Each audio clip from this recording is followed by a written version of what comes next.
বনের হরিণ আমার রাসূলকে চিনেছে এবং পাহাড় পর্বত পর্যন্ত আমার রসুলকে চিনেছেন। যখন আমার রসুলকে মক্কা থেকে মদিনায় হিজরতের সময় আবু জাহেল তাড়া করতে লাগলো, তখন আমার রসুল জাবারে সুরে পাহাড়ের মধ্যে উঠতে লাগলো। সে পাহাড় কালো হয়ে যায় এবং সে পাহাড়ের একটি গুহায় আমার রসুল রেস্ট করে, বিশ্রাম করে।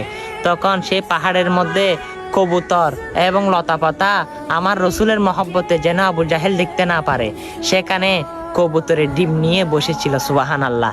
অবশ্যই আমার রসুলকে সব কিছু চিনে, কিন্তু আমরা সেই নবীর উম্মত হয়ে সেই নবীকে চিনতে পারি নাই। কারণ হে নবীর সুন্নত কোথায়, সেই নবীর লেবাস কোথায়, সেই নবীর কথাবার্তিগুলো আমরা কারা মান্য করতেছি। অবশ্যই চলুন না ভাই, এই সুন্দর কথাগুলো মানুষের কাছে পৌঁছে দেন, কারণ মানুষ শুনে আমার রসুলের ইমানই জজবা তাদের অন্তরে পোষণ করবে, আমার রসুলের সুন্নতগুলো ধরে রাখতে পারবে। ভিডিওটা শেয়ার করে দিয়েন। আমিন।